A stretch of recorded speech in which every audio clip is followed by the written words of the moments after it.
The moment I stepped into Emma Hale's mansion, I made myself a promise. I would take down the woman who killed my mother. I would rip apart everything she cared about, piece by piece, until she felt the same cold emptiness she left inside me. What I didn't expect was to fall in love with her son while doing it, and that almost ruined everything. My name is Amelia. I'm 22 years old, a maid by appearance, a threat by intention. When the iron gates of Emma's estate closed behind me that evening, the golden hour sun washed the mansion in warm light. But the warmth never reached me. Inside, my chest was tight, cold.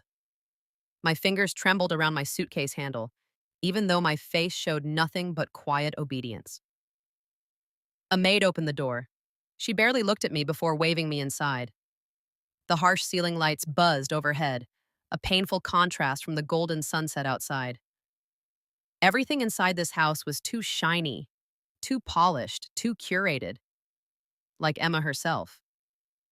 She walked into the foyer with the stride of a woman who believed everything and everyone belonged to her. Emma Hale. Beautiful in the way poison is beautiful.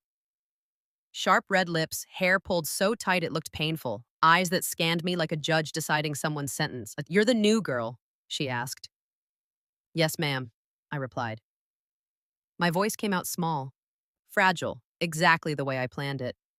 She didn't know I had practiced that tone in the mirror for months. She turned her head slightly, studying me.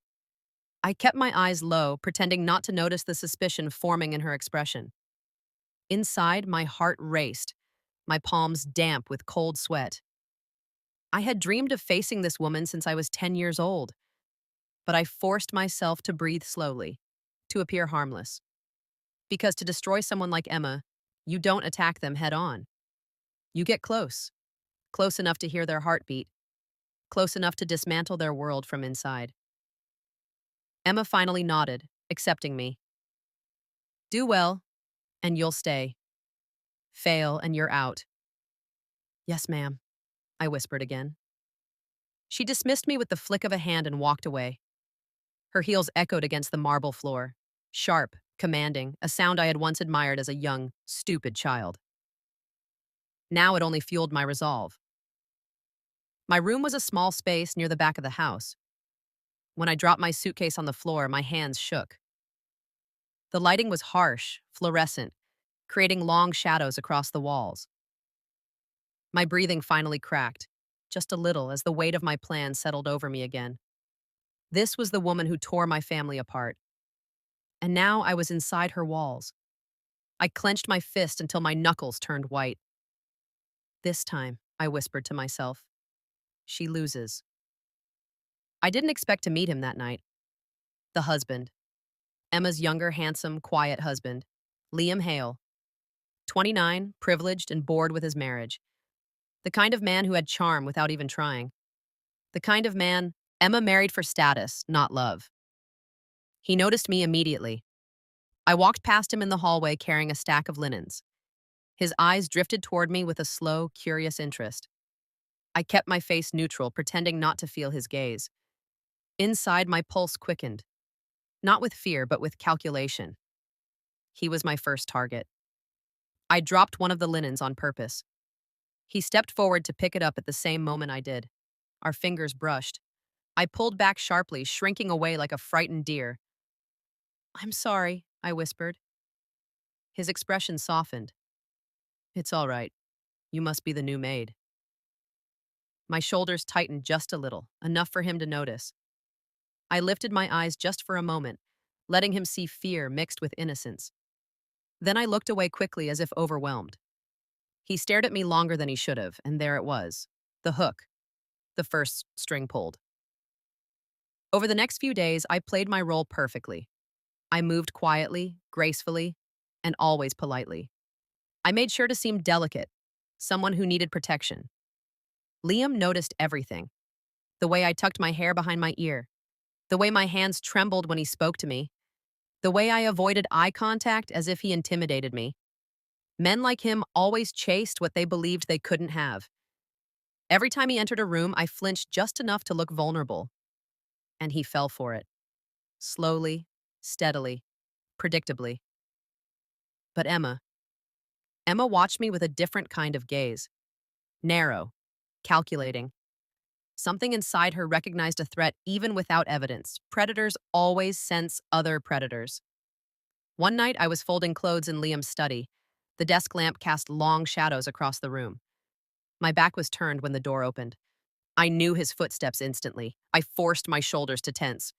When he approached, I inhaled sharply, letting a faint tremble slip into my voice. Sir, I didn't hear you come in. He stepped closer than appropriate. You don't have to be afraid of me. I took a step back, eyes wide, an act I had perfected. Inside, I was calm and calculating. But outside, I looked like a cornered, overwhelmed girl. It worked. He softened again, his voice dropping. Amelia, you're safe here. Safe? I almost laughed. Right as he reached for my hand, a sound echoed down the hallway. Emma's voice, sharp, familiar, dangerous. I reacted instantly. I slipped under the desk, flattening myself in the shadows. Liam stepped back, startled, just in time for Emma to enter. Her eyes scanned the study, lingering around the room, searching for something her instincts sensed but couldn't identify.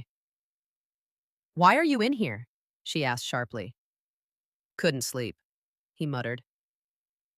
She hesitated. Her breathing slowed. Her suspicion grew. But she left. And I stayed under that desk, silent, heartbeat steady. When Liam whispered for me to come out, I crawled from the shadows, brushing invisible dust off my skirt.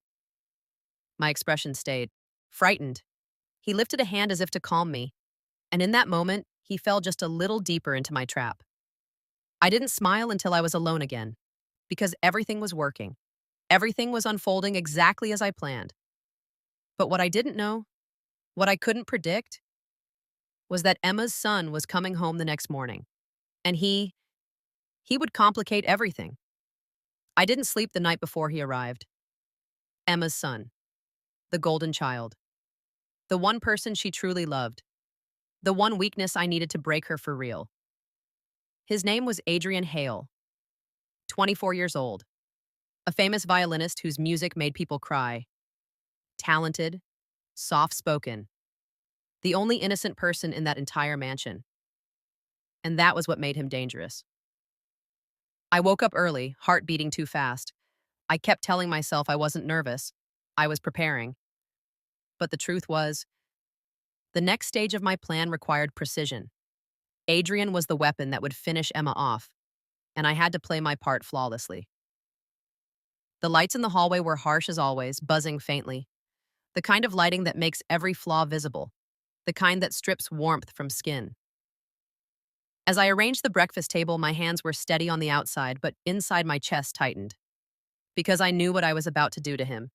But revenge doesn't care about innocence. Revenge only cares about results. Adrian arrived late in the morning. I watched from a distance as Emma ran to him, her arms wide, her eyes soft in a way I had never seen before. She hugged him tightly, breathing him in like a mother afraid of losing something precious. It made me wonder if she ever held my mother that way before betraying her. Probably not. Emma only loved what benefited her. Adrian looked tired. A long flight, probably. His black hair fell into his eyes as he smiled politely at the staff. But when his gaze swept across the room and landed on me, he froze. Recognition flashed across his face. His eyes widened, just slightly. He remembered. Of course he did. Because 2 nights ago he had been ambushed by 3 masked men behind the concert hall, and I had stepped in, pretending to be a terrified passerby. I fought them off just enough to look heroic, but not enough to look suspicious. I even let one of them cut my arm so Adrian would worry about me. He never saw the men's faces. He never needed to know they worked for me. He only needed to remember that I saved him. Adrian's gaze lingered on my bandaged arm. I lowered my eyes quickly, pretending not to see him. I didn't want Emma to notice. Emma was too observant, too intuitive. One wrong move and she would smell blood. During lunch preparations, Adrian kept trying to catch glimpses of me. I avoided him, always turning away just before he could approach. The distance made him restless. He kept fidgeting, tapping his fingers on the table, shifting in his seat. His mother noticed but ignored it, too busy bragging about her son's latest accomplishments. Later, when I slipped upstairs to clean his room, my heart hammered against my ribs. Not from fear, but from anticipation. If Adrian confronted me, everything would accelerate. Everything would fall into place. The room smelled faintly of cedar and cologne. Soft lighting filtered through the curtains, warm and gentle, unlike the cold hall lights. I moved silently, dusting the shelves, arranging his scattered sheet music.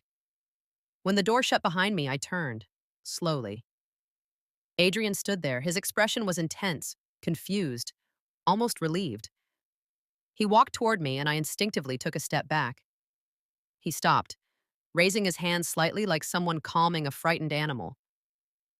"It's you," he said quietly. "The girl from that night. The one who helped me." I swallowed hard and looked down.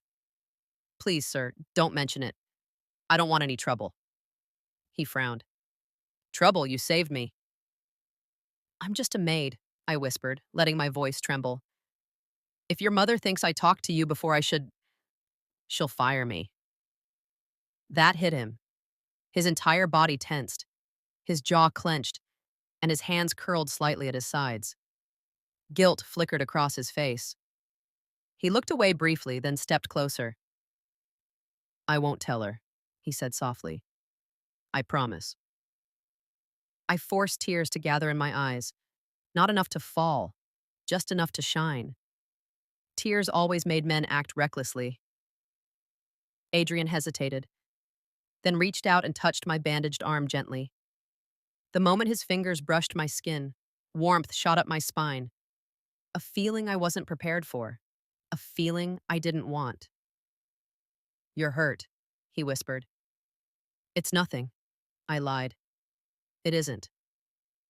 His voice dropped, thick with emotion. "I never even got to thank you." I moved away quickly. Too quickly. He blinked, stunned by the rejection, which was exactly what I wanted. Distance breeds obsession faster than closeness ever could. I bowed my head. "Please, sir, we shouldn't talk." His eyes darkened with something like determination, and that was when things began slipping out of my control. A few days later, Emma walked into his room unexpectedly. I was sitting beside Adrian, holding the violin he had handed me moments earlier. The golden afternoon light made the moment look intimate, too intimate. Adrian leaned slightly toward me, correcting my fingers on the strings. We looked like two people obsessed with each other. Emma's face twisted with rage. "What are you doing?" she snapped. I jumped to my feet and bowed quickly. "Ma'am, get away from my son!" Her voice cracked the air like a whip. Adrian stood up immediately. "Mom, stop. She was just—" "Enough," she cut in sharply. "I warned you people about becoming too comfortable. I will not tolerate inappropriate behavior." I let my eyes fill with tears. My hands shook. I stepped back, breathing unevenly. My body language screamed fear, while, inside, my heart beat with satisfaction. I had her exactly where I wanted her. That night, I refused to look at Adrian. Every time he tried to approach me, I hurried away, trembling, whispering apologies, begging him to stay away from me so I wouldn't lose my job. And Adrian? Adrian broke. He began watching me when he thought I wasn't looking. His eyes followed me in the hallways. He snapped at his mother for the smallest comments. He barely touched his violin. His chest rose and fell unevenly whenever I walked into a room. He was unraveling fast. Good. Because the moment a person chooses you over their own mother, that's when the real damage begins. The change happened the following week. I was cleaning Adrian's room again, pretending to ignore him, pretending I didn't notice the ache in his voice when he said my name. When I tried to leave, he grabbed my wrist gently, but with desperate force. "Amelia, please, don't avoid me anymore." I shook my head, breath shaking. "Your mother hates me. If she sees us together, she'll fire me. I can't survive without this job." His eyes softened with pain. Real pain. His chest rose sharply as if he was struggling to breathe. Then he kissed me. It wasn't planned. It wasn't part of the script, it was him breaking. His hands trembled as they cupped my face. His lips pressed against mine, warm and hesitant, like he was afraid I would disappear. The kiss was soft, trembling, filled with longing he didn't know how to hide anymore. I froze, not because I wanted to, but because something inside me cracked. I wasn't supposed to feel anything. This kiss wasn't part of my revenge. This wasn't supposed to matter. And yet, I kissed him back. Just for a second. A single, dangerous second. And that was the moment another maid opened the door. Her gasp echoed through the entire house. The moment the maid gasped, reality slammed back into me. She stood frozen at the doorway, eyes wide, hand covering her mouth. For one heartbeat, no one moved. The silence was so sharp it felt like glass. Adrian's lips were still on mine when he jerked back, breathing hard. My own heart raced like it was trying to burst out of my chest. The maid blinked once, twice, then ran. Adrian cursed under his breath. Damn it! I stepped away immediately, my body shaking, not from guilt, but from fear. Not fear of Emma, fear of losing control of a plan I had built for years. Amelia, wait. Adrian tried to reach for me. I backed away, voice trembling, eyes watering on purpose. Your mother, she'll fire me, she'll destroy me. Adrian, what have we done? He looked heartbroken, stepping toward me again, hands shaking. No, no, don't say it like that. But before he could finish, his door swung open so hard the hinges screamed. Emma stood there. Her face wasn't angry. Anger would have been too normal. Her expression was cold, focused, like a predator that finally confirmed its suspicion. Behind her was Liam, her husband, staring at Adrian like he had just betrayed the entire family bloodline. Emma's voice came out low, deadly calm. Pack your things and get out. I took a step back, trembling. Ma'am, please. She didn't even look at me. Her jaw clenched, her eyes bright with the kind of fury that destroys everything in its path. I said get out, she repeated. You're fired. Take your lies and go. Adrian moved in front of me, blocking her view. Mom, stop. It wasn't her fault. Emma snapped her gaze to him. You dare defend her? A maid? I clung to Adrian's arm, pretending to be devastated. Please don't fight because of me, I whispered. I'll leave now. I'm sorry. I'm so sorry. Emma stepped forward and slapped me. The sound echoed through the hallway. My cheek stung sharply, but inside, I smiled. Not on my face, inside my mind, because this was exactly where I needed her. Adrian lunged forward, furious. What is wrong with you? She didn't do anything. She seduced you, Emma screamed, finally losing the composure she was famous for. You're a fool if you think she's innocent. She's not like you, Adrian yelled back. That landed like a knife between them. Liam suddenly spoke, pointing at me, his voice desperate. Why him? Why are you with another man? I care about you, Amelia. I love you. Emma snapped her head toward him in shock. I blinked at Liam, pretending to be confused. Sir, I'm sorry. I don't feel that way. You're too old for me. Adrian is closer to my age. He's kind. He could actually make me a wife, not a mistress. Liam's face crumpled with humiliation. Emma stared at her husband, betrayal flashing in her eyes. So that's it. You wanted to cheat on me with a maid? He swallowed hard. Emma, listen. She moved past him, her voice shaking with outrage. Get out of my house, both of you. Adrian pulled me close as if I were the one who needed protection. We're leaving. She's coming with me. Emma spat the words like poison. Go ahead. Destroy your life over a stranger. But Adrian wasn't listening anymore. He grabbed my hand and walked out. As the door closed behind us, I kept my head lowered, hiding the smirk threatening my lips. The second phase of my revenge had officially begun. Adrian brought me to a small hotel that night. His movements were tense, frantic. While he checked us in, he kept glancing at me as if scared I would disappear.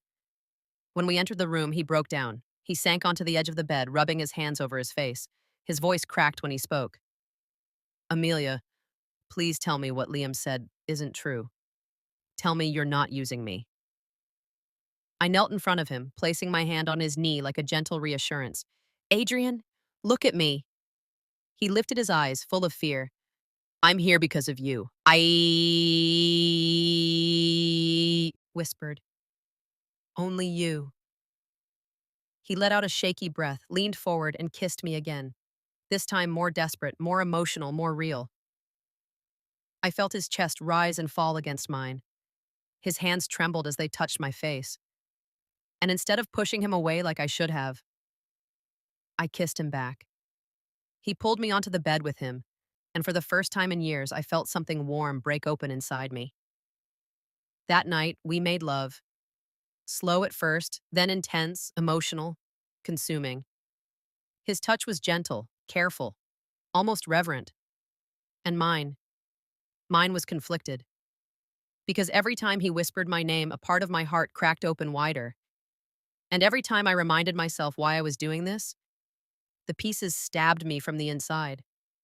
While his mother waited for him, alone, furious, terrified, Adrian held me like I was the only person who mattered.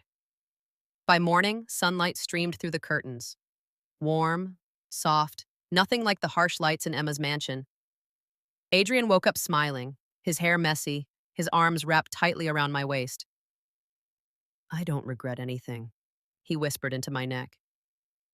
I forced a soft smile. Me neither.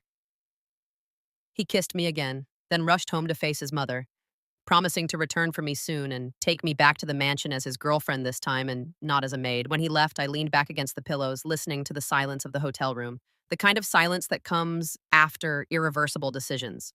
Later that day, my phone buzzed nonstop. Adrian's missed calls, his texts, all filled with worry. But I didn't answer, because this was the moment I needed him to break even deeper. At home, Emma's birthday had begun. Adrian wasn't there, no gift, no call, no explanation. Emma sat alone in the living room, her makeup perfect, but her hands trembling. She kept dialing Adrian's number, her voice rigid with fear. He had never missed her birthday. Never. Every tick of the clock made her chest tighter. Liam hovered in the corner, too ashamed to speak, too terrified to leave. Her eyes glistened as she stared at the door, waiting for a son who wasn't coming. She whispered to herself, "Where are you, baby?" That night, she cried alone. And I smiled alone. Because everything was falling into place. The next morning, Adrian arrived at my hotel room breathless, hair disheveled, eyes red from lack of sleep. When I opened the door, he crushed me in his arms immediately. I thought I lost you, he whispered into my shoulder. I held him gently, guilt creeping like a slow poison. Adrian, I said softly, you didn't lose me, I'm here. You're mine now, he murmured, voice shaky. Be my girlfriend. I smiled gently. Okay. His entire body relaxed with relief. But inside me, something twisted painfully, because for the first time, I wondered if I was crossing a line I could never return from. And the next step of my plan was going to hurt him, more than anything yet. Adrian held my hand the entire drive back to the mansion. His grip was tight, almost possessive, like he feared I would vanish if he let go. His thumb stroked the back of my hand repeatedly, a nervous gesture he probably didn't even notice. The closer we got to the Hale estate, the more uneasy I became. Not because Emma might confront us again, but because Adrian's warmth was starting to unsettle me. I wasn't supposed to want it. I wasn't supposed to enjoy being protected. My heart wasn't part of the plan. But it was slipping. When we finally arrived at the mansion, the tension in the air felt thick enough to choke on. Emma stood at the doorway, arms crossed, expression stiff and unreadable. Her eyes were swollen. She had cried, though she would never admit it. Adrian walked straight past her without greeting, pulling me behind him. Mom, Amelia's my girlfriend now. She's coming back inside with me. Her jaw clenched painfully. A muscle twitched near her eye. She looked from him to me, each second deepening the fury burning behind her silence. Liam stood beside her but looked away, unable to face him. Emma's voice came out tight. You are embarrassing yourself. Adrian didn't respond. He simply led me to his room and locked the door behind us. Once the door shut, he exhaled shakily and wrapped his arms around me from behind, resting his forehead against my shoulder. I can't lose you. My chest tightened again. Guilt, emotion, something messy, dangerous.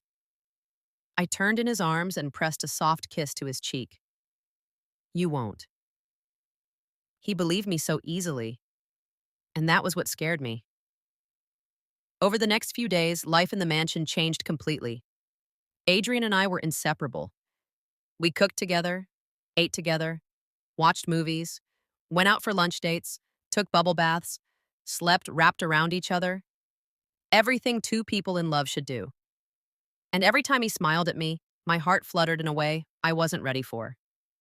But I kept reminding myself why I was there. Emma had destroyed my family. I couldn't afford to forget that. Still, Adrian made it harder every day. Emma avoided us. She refused to look at me. When Adrian walked into a room, she would leave immediately. Her silence was louder than her shouting. She was losing the one person she truly loved, and I knew the pain was eating her alive, exactly as I planned. But Liam? He wasn't done with me. One afternoon, when Adrian was out practicing violin in the garden, Liam cornered me in the hallway. The shadows from the window blinds striped across his face, making him look older, desperate. Amelia, he said quietly, glancing around to make sure no one was watching. I still want you. I stepped back instantly, my posture shrinking, my voice small. Sir, please don't. He took a step closer, his voice trembling. I can give you everything. You don't have to be with him. Disgust twisted in my chest, but I kept my expression neutral, vulnerable. I don't want anything from you, I whispered. Please understand. His face morphed from hurt to something darker. You'll regret choosing him. That was the moment I decided to use him one last time. Sir, I said, pretending to be hesitant, if you want to prove you care. His eyes lit up immediately. Weak men are predictable. Get me something, I whispered. Something important. Something about Emma. His breath caught. What kind of something? Anything that could ruin her, I said softly. She's cruel. You know that. If you help me, I'll consider forgiving you. That was all he needed. Pathetic. He nodded eagerly. I'll get it. I'll get whatever you want. He didn't know Emma had cameras watching him. He didn't know his wife was smarter than him. And he didn't know Adrian was about to see everything. That night, Emma and Adrian sat in the living room together, probably the first time in days. Emma insisted on talking, her voice stern but trembling. Adrian reluctantly agreed. While they spoke, Liam sneaked into Emma's office like a guilty teenager. Adrian's eyebrows furrowed. Why is he going in there? Emma stiffened. What do you mean? Adrian pointed at the TV screen, the CCTV camera, clear as day. Emma grabbed the remote and zoomed in. There Liam was, digging through her files, taking photos, stuffing a flash drive into her computer. Emma's face turned white. Her hand shook visibly. What? What is he doing? And then the worst part. Amelia walked into the frame. Liam approached her immediately, showing her the flash drive. Amelia nodded once, her face unreadable. Adrian's entire body went cold. Emma whispered, voice barely audible. I told you she wasn't innocent. Adrian stood up so fast the chair fell backward. He ran upstairs. When I walked into the room, Adrian was waiting for me. His expression was something between heartbreak and rage. The soft lamplight cast shadows across his face, making his jawline sharper, his eyes darker. He held the remote in his hand. Without a word, he pressed play. I watched myself on the screen. Calm, focused, dangerous. His voice broke. So it's true. You met him. You lied. I stepped toward him, reaching for his hand. Adrian, listen! No! He snapped, stepping back. His breathing was uneven. his chest rising too fast. You promised you'd never lie to me. And I didn't want to, I whispered. You said you weren't hiding anything. I didn't want you to misunderstand. Then tell me the truth, he shouted, voice cracking. Right now. Tell me everything. My throat closed. The words sat heavy on my tongue. I could lie again. I could manipulate him. I could twist the story into something soft and believable. But something in his eyes made my chest ache, made me choose differently. So I told him a story. My mother, I whispered, trusted a woman named Emma. Adrian's expression shifted instantly. Shock. Fear. She was my lesson teacher when I was 10. I adored her. I begged my parents to hire her. She brought you with her sometimes. Do you remember that? Adrian swallowed hard. Slowly, painfully. He nodded. I continued. My father fell in love with Emma, they had an affair, and my mother found out. She already had heart problems, so the shock killed her. Adrian's breathing hitched. Emma convinced my father to trust her. She emptied our accounts, took the properties, everything. He lost his job, his sanity, and then he killed himself. Adrian's eyes glistened. His voice trembled. Amelia. I was left alone, I whispered, with nothing, because of your mother. He sat down slowly, like his knees gave out. He buried his face in his hands. Oh my God. I remember you. I remember everything. You were the girl playing violin in the living room. I begged my mom to buy me one because of you. I nodded.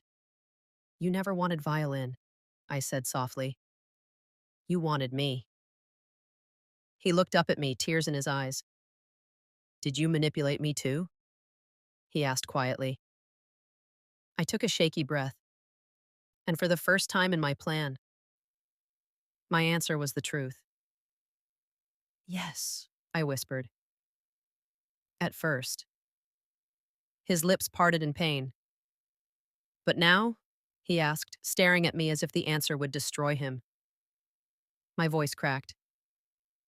Now, I don't know. Because that was the truth, too. His heart broke that night, and so did mine. And neither of us knew it yet, but things were about to get even darker. Adrian didn't speak to me for 2 days after my confession. He stayed in his room, barely touched food, barely slept. Every time I passed the doorway, I could feel the weight of his heartbreak pressing through the air like a suffocating fog. He didn't yell. He didn't curse me. He didn't even demand explanations. Silence is always louder than rage. And his silence broke something inside me. Emma watched the distance between us with the satisfaction of a woman who believed she had finally regained control. She even tried to approach Adrian, placing her hand on his shoulder gently, almost tenderly. He shrugged her off as if her touch burned him. That single gesture shattered Emma's confidence more than anything I could have done. But when Liam finally confessed he couldn't get the evidence I requested, everything changed again. He was crying, angry, and desperate. I tried, he stuttered. I tried everything. I couldn't find it.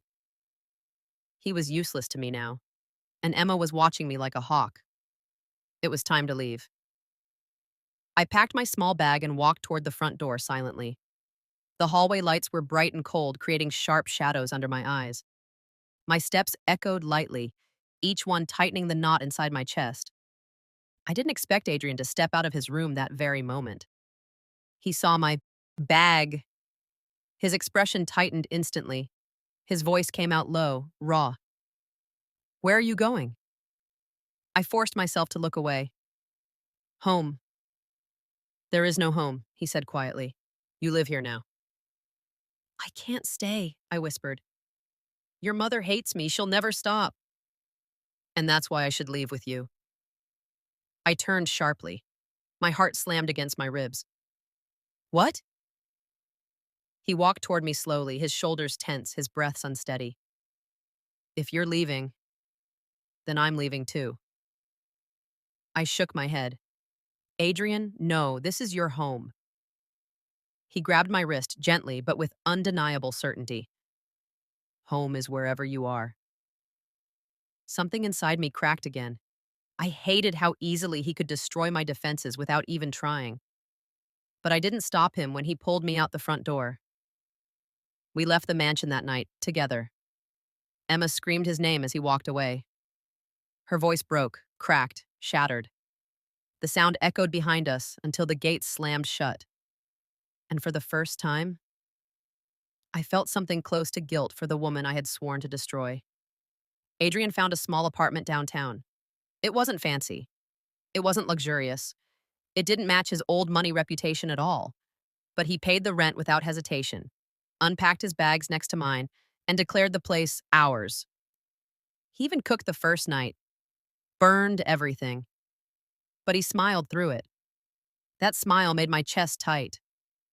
We settled into a rhythm that felt too natural, too peaceful. We woke up tangled in each other's arms. We made coffee together. He practiced violin in the living room while I worked on case files for my law exams. We cuddled on the couch. We made love like two people who weren't supposed to love each other at all. He talked about future plans, children, marriage, things I had never allowed myself to imagine. But I kept reminding myself why I was here. One evening, while he cooked dinner, I said quietly, Adrian, I need something from you. He looked up immediately, eyes soft, trusting. What is it? I need evidence against your mother. The spatula froze in his hand. I continued, steadying my voice. I can't live peacefully until she's held accountable. For my parents. For everything. His mouth opened, but no sound came out.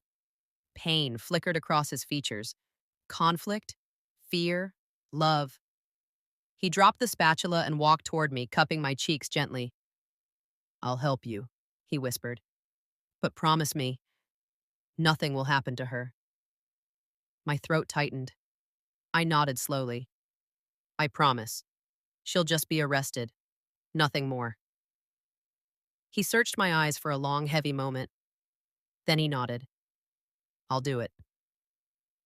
That was the moment I knew he loved me more deeply than he even understood. More deeply than he should. Over the next week, he accessed Emma's files, her old documents, bank statements, recorded calls, all the proof I needed. I watched him tremble every time he uncovered something worse than the last.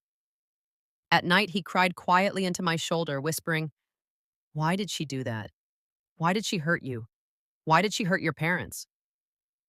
I stroked his hair silently, feeling a strange mixture of satisfaction and guilt swirl inside me.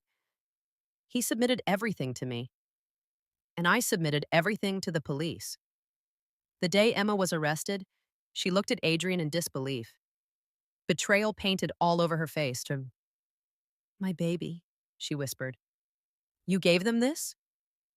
You? He couldn't speak. He just stared at the floor, tears dripping down his chin. Her gaze shifted to me. Recognition hit her like a slap.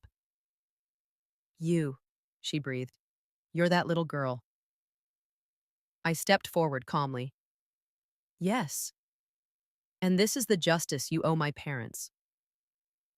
Emma didn't scream or fight. She just laughed bitterly as the officers handcuffed her. I hope you're happy, she told me. But you will lose him. Revenge always costs more than you think. Her words chilled me.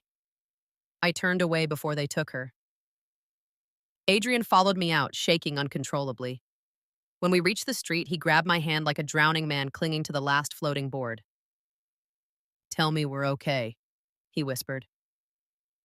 My chest tightened. I wanted to say yes. I wanted to tell him everything was perfect, but I couldn't. Because as soon as Emma was gone, my purpose was fulfilled. And Adrian? Adrian was not part of the plan.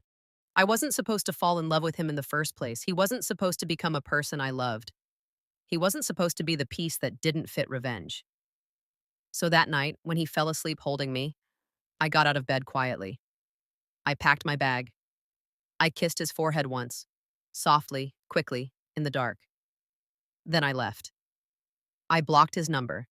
I moved to another city. I cut ties with everything that reminded me of him. And for the first time in my revenge, it hurt. It hurt in a way revenge was never supposed to. A month later, I discovered I was pregnant. I stared at the test in my hand, breath shallow, heart pounding. My vision blurred. I slid down to the bathroom floor, trembling. A child. His child. My first instinct was to call Adrian, to tell him everything, to ask him to come to me. But I deleted the call before it even connected. I can't love the son of the woman who destroyed my family, I whispered to myself. But that wasn't true anymore. I didn't fear Emma. I feared my own heart. So I packed my things again and left the country. 6 years passed. 6 years of raising a little boy who looked exactly like his father. 6 years of becoming a successful lawyer. 6 years of burying the ghost of Adrian Hale. Until the day he found me. 6 years passed like a slow-moving storm, never fully gone, always hovering. I became Amelia Price, defense attorney. Mother, survivor. A woman who rebuilt her life from ashes. But the past has a way of finding people who try to outrun it.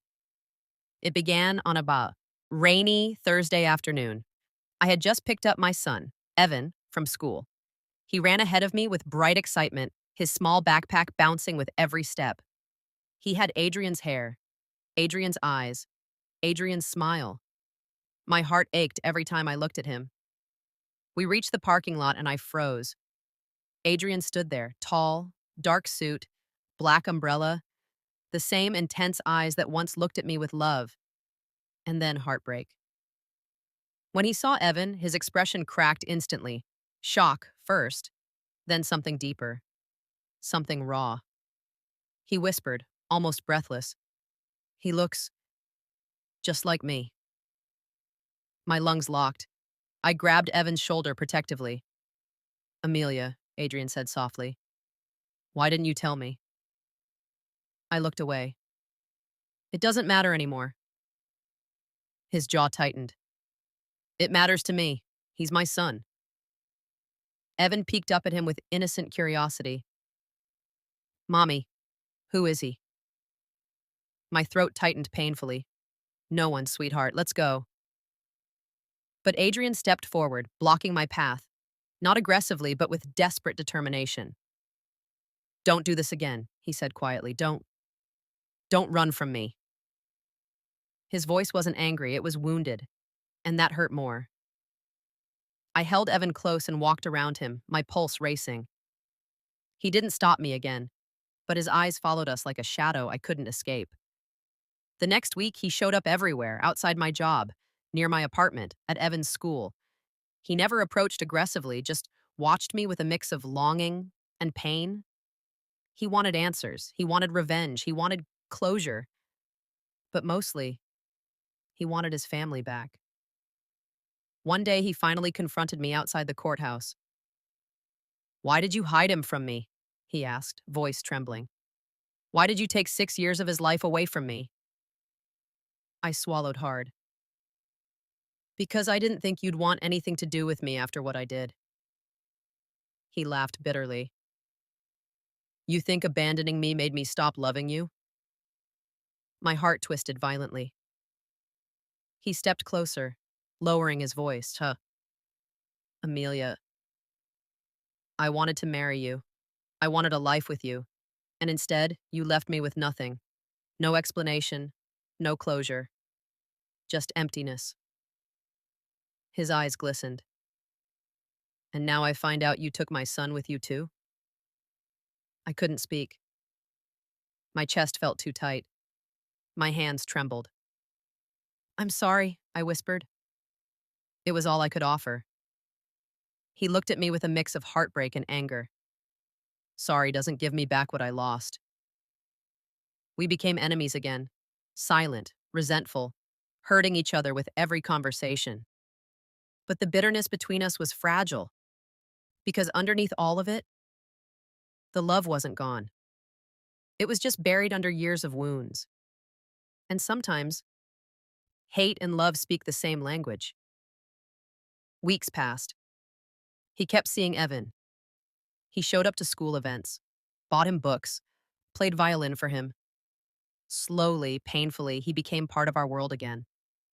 And seeing him with our son broke me in ways revenge never prepared me for. One evening, the three of us walked through a quiet park. Evan held each of our hands, swinging them happily like we were a real family. For a moment, I allowed myself to imagine it. Adrian glanced at me, his voice soft. I still love you, you know.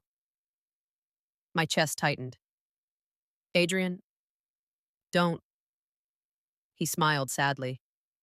There's a thin line between hating you and loving you. I walk that line every day. Before I could respond, Evan tugged on our hands and pointed. Ice cream! Adrian laughed, the sound warm and familiar. We started walking. Then everything happened at once, a flicker of movement, a shadow behind a tree, a glint of metal. My breath caught. Adrian! Before I could react, a figure lunged toward us. A woman, wild eyes, ragged hair. Emma. She had escaped from prison. She ran straight toward me, knife raised. Evan screamed. My blood turned to ice, but before the blade reached me, Adrian shoved me out of the way. I fell hard onto the grass, the air knocked from my lungs. I heard the sound next, the sickening, wet sound of a knife sinking into flesh. Adrian! I screamed. He stumbled backward, clutching his stomach. Red spread across his shirt like blooming ink. He collapsed onto the ground, gasping, eyes wide. No! I cried, scrambling to him. Emma's face twisted when she realized what she'd done. She dropped the knife, hands shaking violently. Adrian, baby, no, no. Police tackled her moments later. Someone had already called them.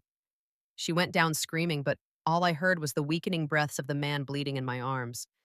His hand searched for mine weakly. Amelia, take care. Take care of Evan. No, I sobbed. You're not dying. You're not leaving us. I pressed my hands against his wound, but the blood kept flowing. Evan cried beside me, shaking uncontrollably. The ambulance sirens wailed in the distance. Adrian's eyes fluttered. I love you. I felt my entire world collapse into a single, desperate heartbeat. The hospital was the longest nightmare of my life. Surgery. Blood. Bright lights. Silence. Hours felt like days. Evan was asleep in my lap, hugging my shirt with tiny, trembling hands. When the doctor finally came out, my heart nearly stopped. He's alive, the doctor said softly, but he slipped into a coma. My legs gave out. The room spun. For a week, I stayed by his bedside. I didn't sleep. I didn't eat. I held his hand, whispered to him, and begged him to come back. Evan prayed every night. Please, God, don't take my daddy. One night, when the room was dim and quiet, I leaned over his unconscious body. I whispered everything I'd never had the courage to say. I was scared, I said softly. I was scared to love you because you were Emma's son. I was scared to love someone who was birthed by my enemy, the woman who destroyed my life. I was scared of losing myself. Tears streamed down my face. But now I'm certain. I love you. I love you more than revenge, more than my pride, more than anything I've ever fought for. My voice broke. Please wake up. Come back to me, to our son. Come back so we can finally live the life we were robbed of. I kissed his forehead gently. My tears fell onto his skin. I turned to leave and heard it. A faint whisper. Amelia. I froze. My heart stopped. I turned slowly. His eyes were open. He was awake. I gasped, rushing to him. He lifted his hand weakly, brushing my cheek. You finally admitted it, he whispered. I laughed through tears, kissing his hand. Yes, I love you. I love you so much. A week later, he was discharged. A month later, he proposed. I said yes. Our son carried the ring down the aisle at our wedding. And for the first time in years, life felt peaceful. But at the end of the story, I leave you with one question. If love can grow even after all the lies, pain, and betrayal, then what does that say about the human heart? The answer is yours to decide.